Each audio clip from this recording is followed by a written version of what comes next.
Hey there, how are you all doing? So we've talked in the last few videos a little bit about the importance of nutrition and not letting anxiety and overwhelm stop you from getting to the supermarket and get the kind of sustenance that you need through day-to-day food. But I think one of the other factors that we really need to think about in this really testing time is your sleep pattern. So you'll hear over and over again people, particularly those that have got children, talking about the importance of sustaining a routine through this pandemic period and all the chaos that we're going through.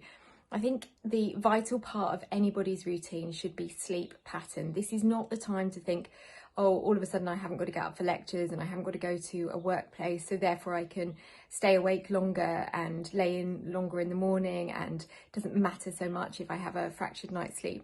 Actually, your sleep regime is just critical, particularly if you're in recovery. It's the time when your body and mind is doing all that repair bit. It's where the neural rewiring is taking place, and it's so critical.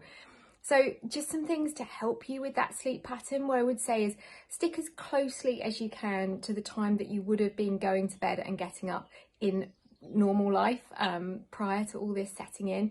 So whatever that time is, try as best you can to stick at that, even if you know there isn't an urgent need for you to be up and out the house in the way that you once were.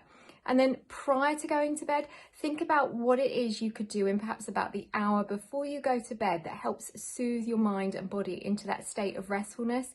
That's things like ignoring the blue light. And I know that's tricky. I know we all love to kind of keep up to date with social media and be on and off our phones to our friends, and connectivity and communication with others is really important. But even to your friends and family, just try and let them know that, you know what, I really want to try and impose on myself a minimum shutdown before I go to bed of at least an hour where I'm not touching the phone and I'm not on and off it. And if you choose to watch television, by all means, watch television. But you know what? We all know that the news activity we're seeing at the moment, it can be really hard to stomach, like hour after hour after hour.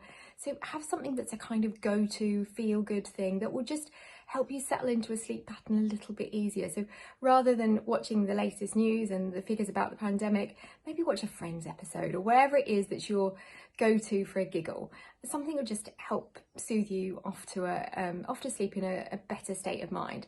Something I use also is a kind of meditation mindfulness app that I set just as I'm about to go off to sleep. I have no idea how long it goes on for or what the whole dialogue is in the course of that app, because I'm usually asleep within a few minutes. But that proves, as somebody who really struggled during the early times in recovery to actually get a good night's sleep, it proves that it really does work. So have a look at things like Calm and other mindfulness and meditation apps that might be helpful to your sleep pattern.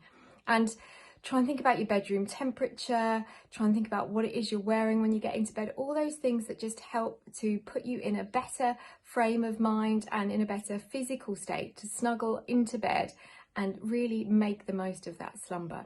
I hope that helps a little bit. I'd really love to know kind of things that have worked for you. Particularly keen to hear from anybody that uses a weighted blanket. I've never used one, but I've heard really, really good things and been told that particularly for people with eating disorders and any kind of anxiety related mental health issue, they are really useful. So do tell me if that's something that you use. As ever, you can email us at hello@wednesdayschild.co.uk. Thanks.